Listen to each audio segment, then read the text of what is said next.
Hello. So, another video. It's kind of obvious.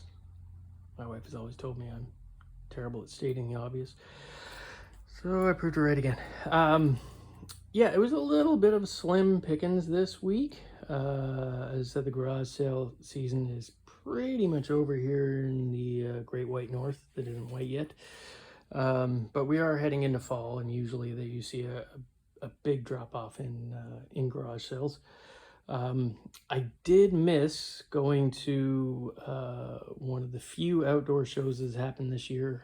It just didn't work out for me to be able to make it up there at the Aberfoyle Fall Special Show. It's a good show. I've actually set up at it before. They have quite a few dealers from out in eastern Ontario and eastern Canada, and a few from Quebec make it in, so it's good. And I haven't really seen reports back from anybody. Most people usually put up their fines, but I haven't seen much of that.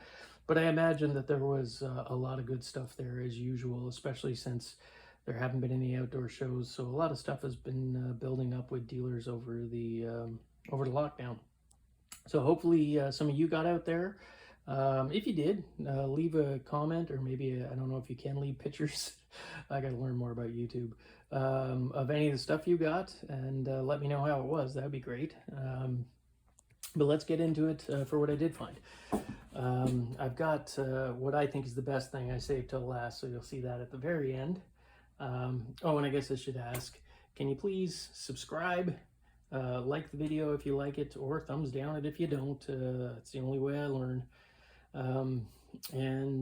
Yeah, that'd be great. Thanks. So I managed to pick up 3 older typewriters.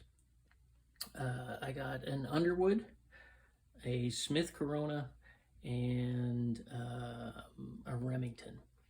And they are all, look like all the parts are there. None of them are seized up.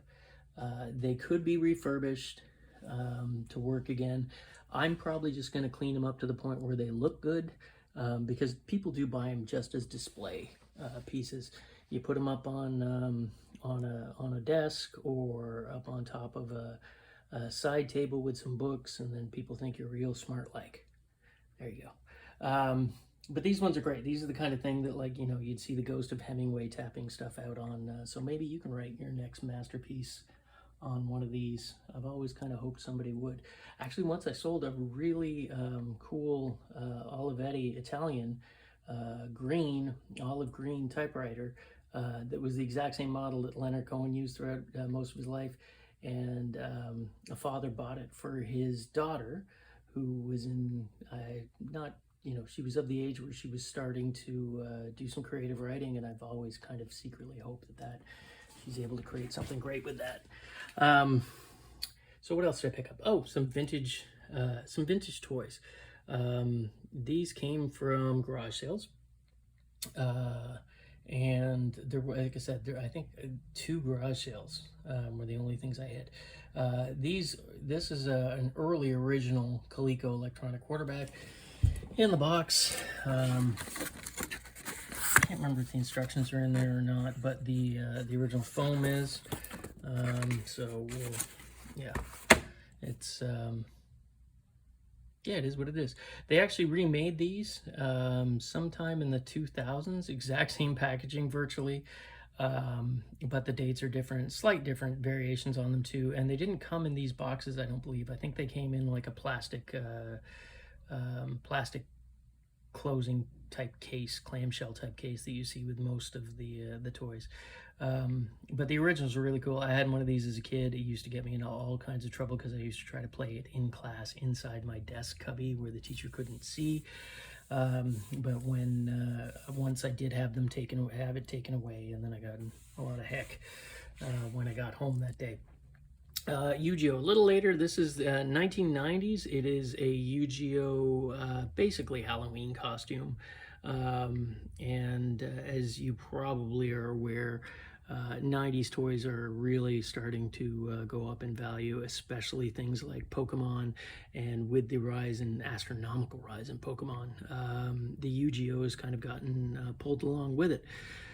So don't pass up on Yu-Gi-Oh stuff when you see it, the toys, the figures. This is kind of a nice one. I don't think it's been taken out of the package. These weren't sealed. As you can see, there's the back of it. But I don't think it doesn't look to have ever been used. And whenever you come across toys with a bit age on them that are still in the original packaging and they're relatively cheap, just pick them up. You can't lose, even if you just stick them in a box for 10 years and wait. At some point, somebody is going to want them. And then these actually came from the same garage sales Electronic Quarterback, are slam shifters by Ideal. And they're essentially a die-cast car that came with its own launching, I don't know what you'd call it, I guess launching shifter. You bang down on the shifter here and it shot the car across the room. These were about, I think, 1980, early 1980s. I'm going to say 81 or 82. Let's see if we can find that there. Oh, I think this is 1982. But that's basically your whole line there of all the different ones you could get at the time. I'm sure they added some others to it. For a die-cast collector who's kind of gotten tired of, or at least has most of the Hot Wheel they want, this is great. And plus, 1980s toys in the packages. And there's a little bit of yellowing on the plastic, but they're still sealed. You can't really go wrong on stuff like that. There's the other one. There. This was actually at a thrift store. Now, I know some of you looking at it thinking, what is that thing? Well, it's a broken magic lantern. I'm going to have to do a little bit of repair work, but that would be your chimney. It would actually run on like kerosene, similar to like a kerosene lamp. And then the light produced by the kerosene flame would come out of there. And then this is actually, you would slide your slides in through there and it would project it up onto the wall. And so they would usually be little glass slides that had illustrations. This is right around the turn of the century. It's got some good brass to it.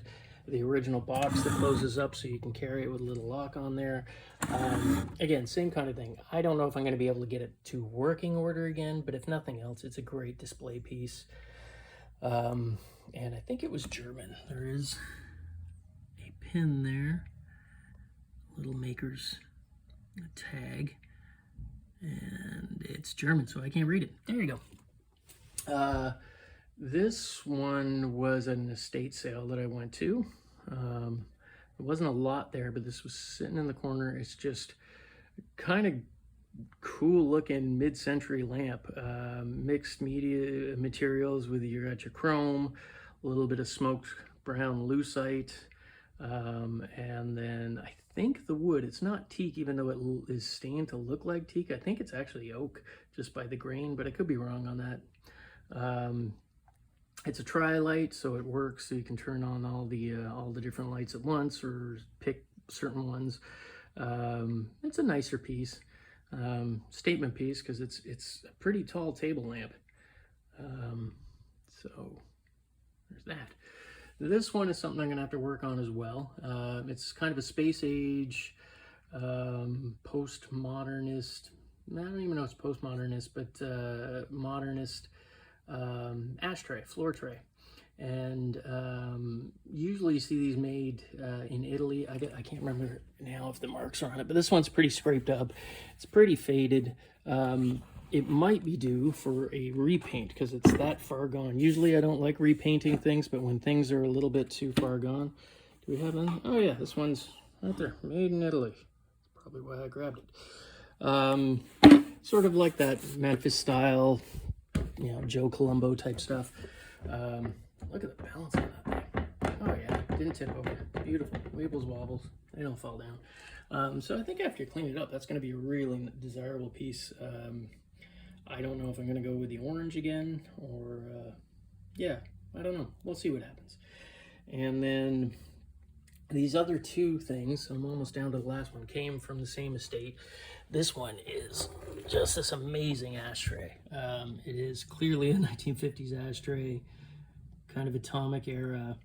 You've got the stand, the little handle for it that you can put your butts in to burn down if you want.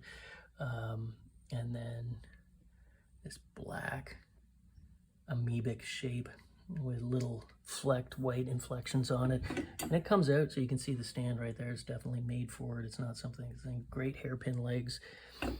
Just a tour de force in 1950s 50s design. And again, I've said it before, in the past, ashtrays, I couldn't move them.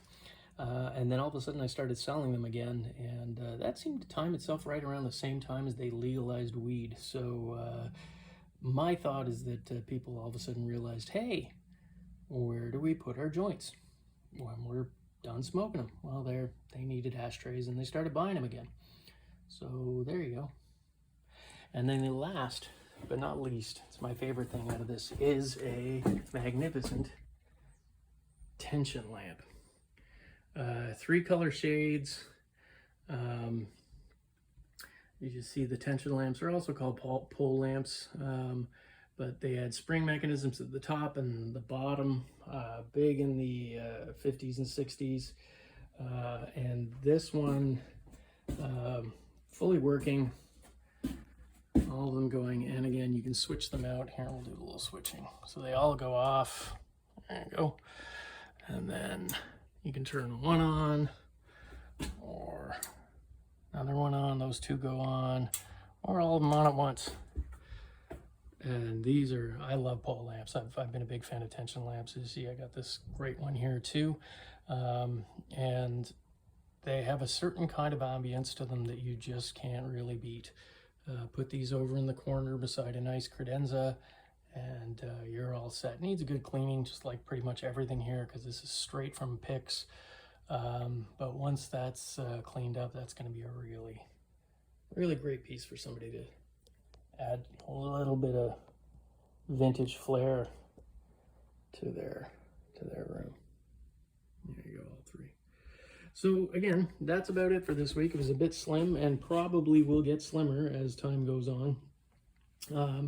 At this point, I'm hoping to get stuff from people downsizing their collections more, because obviously garage sale season is for the most part over here. There'll be a few more shows hopefully in the next little while, collector shows, and I can do some buying there.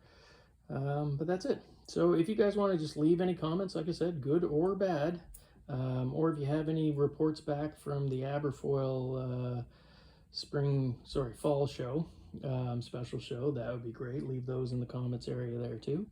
And I guess, yeah, just like and subscribe to the channel if you could, please. And yeah, hopefully we'll get back to you next week with a few more things. Hopefully, fingers crossed. I hope you all are able to find some good stuff this week yourselves. And again, if there's any way to put pictures of your finds up on the YouTubes, please feel free to do it in the comment section. Or if you want, you can. We have an Instagram account at Time Capsule Dunville, all one word. Please join up the Instagram account and then send me some pictures that way. It'd be great. All right. Hope you all have a good week. Bye.